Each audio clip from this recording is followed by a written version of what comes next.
नमस्कार मित्रों, मैं डॉक्टर राधाकृष्ण इजी सॉल्यूशन पे आपका स्वागत है।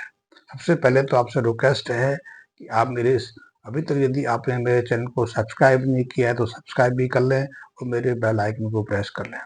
दूसरी चीज, हमें एक बात समझ लेनी चाहिए कि गाय के गोबर से बढ़कर कोई खाद नहीं है और गौमूत्र से बढ़कर कोई ग्रोथ प्रमोटर नहीं है, क्योंकि दोनों चीजों में वो अद्भुत गुण हैं कि इनके प्रयोग के बाद हमें किसी रासायनिक खाद की, किसी कीटनाशक की, किसी ग्रोथ प्रमोटर की आवश्यकता ही नहीं पड़ती है। और इस प्रयोग को, इस गाय के गोबर और गौमूत्र का प्रयोग तो हम हजारों सालों से करते रहे हैं। हम भारत में नहीं, पूरी दुनिया में गाय के गोबर का, गाय के मूत्र का उर्वरक के रूप में, खाद के रूप में प्रयोग हो रहा है।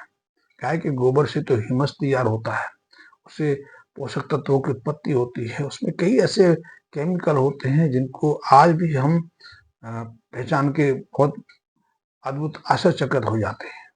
गाय के गोबर में 50% के आसपास सेलुलोज रहता है। उस सेलुलोज में भी कई डिवीजन के हिसाब से कई विभाजन हो जाते हैं, जैसे कि उसमें अल्फा सेलुलोज है, बीटा सेलुलोज है, गामा सेलुलोज है, हेमी सेलुलोज है, लिग्निन है। लिग्निन तो गोंद है जो गोबर को बांधे रखता है। इसके अंदर भी बहुत सारे तत्व हैं। और जब गोबर के जो सेलुलोज अंश है, जो विभिन्न प्रक्रियाओं के माध्यम से डिकम्पोज होता है, सूक्ष्म खंडों में विभाजित होता है, तो उससे कई ऐसे जैव रसायनों की उत्पत्ति होती है जो मिट्टी के लिए, हमारी फसलों के लिए बहुत ही महत्वपूर्ण है, क्योंकि इन्हीं में कई ग्रोथ प्रमोटर भी होते हैं। इसके अलावा गाय के जो गोबर है, सेलुलोज अंश है, उसमें सैकड़ों प्रकार के माइक्रोब्स होते हैं, जीवाणु रहते हैं, जो मिट्टी के लिए बहुत आवश्यक है। दूसरा, गाय के गोबर को डिकम्पोज करने में, सूक्ष्म अंशों में विभाजित करने के लिए जो माइक्रोब्स होते हैं, उन माइक्रोब्स की भी कई कैटेगरी हैं। एक सैप्रोफाइटिक माइक्रोब्स होते हैं, जीवाणु होते हैं, जो जो बेसिकली जो मृत होते हैं, जो मरे हुए डेड सेल्स होते हैं, उनका डिकम्पोजिशन करते हैं।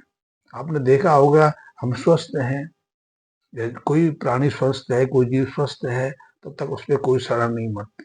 लेकिन जैसे ही उसका प्राणांत होता है, मृत्यु होती है, उसमें सड़ान पैदा हो जाती है। उसके अंदर अंदर से ही कुछ ऐसे जीवाणु विकसित हो जाते हैं, उसके शरीर को गलाने लग जाते हैं, उसकी दुर्गंध माना शुरू कर देते हैं। हमारे शरीर के साथ भी ऐसा होता है, इसलिए जैसे ही किसी की मृत्यु होती है तो उसको सड़ने से बचाने के लिए बर्फ में रख देते हैं। आजकल तो कैंडी आने लगी है, ठंडी कैंडी में रख देते हैं, लेकिन पहले बर्फ में शव को रखा जाता था। वैसे मिट्टी के अंदर भी ऐसे सैप्रोफाइटिक फंगस, बैक्टीरिया रहते हैं जो जो मृत शरीर को गलाने का, डिकम्पोज करने का कार्य करते हैं। दूसरे, वैसे तो कई प्राणियों के अंदर ये सब खाते हैं, मृत शरीरों को खाते हैं या मांस खाते हैं। उनके शरीर के अंदर जो जो एसिडिक है वो बहुत स्ट्रांग रहता है। चील गिद्धों के अंदर इतना स्ट्रांग रहता है कि यदि उसमें लोहे का कण रख दिया जाए तो लोहे का कण भी, लोहे का टुकड़ा भी कुछ मिनटों में गल जाए। इतनी तीव्रता उनकी एसिड में रहती है। लेकिन उस तुलना में हम अपनी बात करें तो हमारे अंदर भी जो हाइड्रोक्लोरिक एसिड की सांद्रता है वो 3 पॉइंट समथिंग रहती है। कि जो हम हाइड्रोक्लोरिक एसिड अपने वॉशरूम में यूज करते हैं, उसकी तुलना में 3 गुना ज्यादा तीव्र रहती है। तो गाय के जो गोबर की डिकम्पोजिशन के लिए माइक्रोब्स भी काम करते हैं, कुछ ऐसे एसिड भी काम करते हैं, सैप्रोफाइटिक फंगस भी काम करते हैं। इनके अलावा गाय के गोबर में सैकड़ों तरह के जीवाणु रहते हैं जो मिट्टी की फर्टिलिटी बढ़ाने में मदद करते हैं। और जब जो सेलुलोज जैसे जो कार्बनिक पदार्थ छोटे कणों में विभाजित होते हैं, तो एक विशेष क्रिया के माध्यम से वो फ्यूलिक एसिड है, हेमिक एसिड है, हिमेट एसिड है, इसे पैदा करते हैं, जिनको आज हम ग्रोथ प्रमोटर के रूप में प्रयोग कर रहे हैं। इसी तरह गौमूत्र है, गौमूत्र में भी बहुत सारे रसायन रहते हैं जिनके बारे में निरंतर खोज चल रही है। अभी पूरी तरह से हम उनके बारे में जान नहीं पाए, लेकिन जब भी हम किसी रसायन के बारे में जानते हैं, उनके गुणों को पहचानते हैं, तो हमें विस्मय होता है। और इसीलिए गाय को हमने एक अद्भुत प्रयोगशाला माना है। गाय को हमने पृथ्वी का सबसे अद्भुत जीव माना है। इसीलिए हमारे पूर्वजों ने गाय को माता के रूप में स्वीकार किया है, क्योंकि यदि वो हम उसका दूध का प्रयोग करते हैं तो वो दूध हमारे लिए आरोग्यकारी साबित होता है, हमारे स्वास्थ्य में वृद्धि करता है, हमें निरोगी रखता है, हमारे शारीरिक विकास के लिए बहुत अद्भुत प्रभाव रखता है। हम जीवन भर गाय के दूध के माध्यम से जिंदा रह सकते हैं, अपनी पोषण संबंधी आवश्यकताओं को पूर्ति कर सकते हैं। गाय के दूध में तो कई ऐसे रसायन रहते हैं जो हमें निरोगी रखते हैं, हमें बहुत सारी असाध्य बीमारियों से सुरक्षित प्रदान करते हैं। यदि हम किसी असाध्य रोग से ग्रसित हो जाएं और केवल मात्र दूध और दूध से निर्मित कुछ पदार्थों का नियमित रूप से विभिन्न वनौषधियों के साथ प्रयोग करें तो उन असाध्य व्याधियों से मुक्ति पा सकते हैं, जैसे कि आजकल कर भी रहे हैं। कैंसर जैसी व्याधि से, स्किन संबंधी व्याधि से, इसका कोई अभी तक इलाज हमारे पास उपलब्ध नहीं है, उनसे भी हम मात्र दूध के माध्यम से मुक्ति पा सकते हैं। हृदय संबंधी व्याधियां, जैसे कि आजकल बहुत लोगों को कोरोनरी आर्टरी ब्लॉकेज हो जाती है, उसको खोलने के लिए स्टेंट डालने जाते हैं, उससे दवाइयां दी जाती हैं, बाईपास सर्जरी कराई जाती है, या फिर हार्ट की जो पेशियां हैं कमजोर पड़ जाएं, नष्ट हो जाएं, तो उसकी जगह तो हम हार्ट का प्रत्यारोपण ही करना चाहते हैं। तो लेकिन हम सिर्फ दूध की कुछ रसायनों के माध्यम से हम हृदय की उस कमजोरी को, उस मांसपेशी को दोबारा से दुरुस्त कर सकते हैं। ये दूध की अद्भुत क्षमता है। इसके अलावा दूध में ऐसे रसायन भी हैं जो मृत कोशिकाओं को जीवंत कर सकते हैं। दूध के अंदर ऐसे जैव रसायन हैं, यदि वनस्पति में प्रयोग किए जाएं, खाद के रूप में प्रयोग किए जाएं, खेतों में प्रयोग किए जाएं, तो अद्भुत फर्टिलाइजर काम करते हैं। गाय के मूत्र में तो कुछ ऐसे रसायन हैं जो बहुत तरीके के जीवाणु की संक्रमण को रोक देते हैं, इसलिए गाय के मूत्र के स्प्रे से हम अपनी फसलों को कई तरह की व्याधियों से बचा लेते हैं।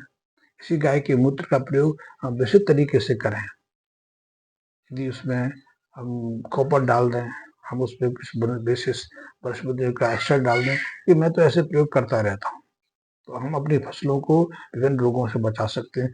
आज कीटनाशकों के रूप में हमारे किसान अपनी आय का अधिकतम हिस्सा खर्च करते हैं। किसानों को अपने खेती की शुरुआत में ही पैसा इन्वेस्ट नहीं करना पड़ता, क्योंकि आज का 10-15 हजार तो किसान को खेत की तैयारी में लगाना पड़ता है। तो 3-4 हजार रुपये का बीज लेता है, 8-10 हजार का फर्टिलाइजर उपज के समय डालता है, बुवाई के समय डालता है।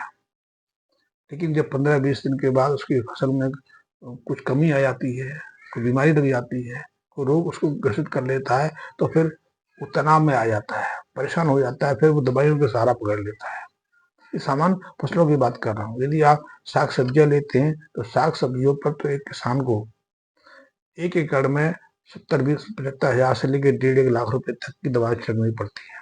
कई ऐसी साग सब्जियां हैं जो नियमित रूप से इन दवाओं के माध्यम से जिंदा रहती हैं।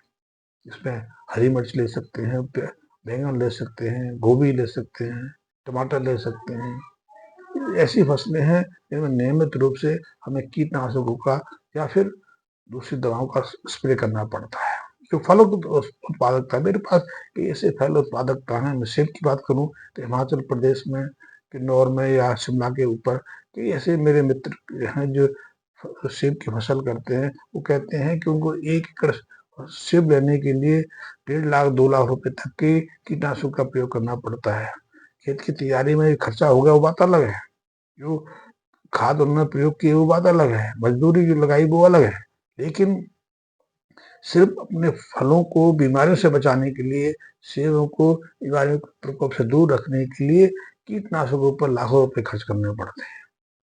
तो आप अंदाज लगा सकते हो कि आज हमारी खेती कहाँ जा रही है। लेकिन इन्हीं बीमारियों से, इन्हीं कीटों से हम अपनी फसलों को गाय के मूत्र के माध्यम से बचा सकते हैं, सुरक्षित रख सकते हैं। पहले हम प्रयोग करते थे, कई ऐसे कीटनाशक ऐसे हम गौमूत्र के माध्यम से तैयार कर सकते हैं।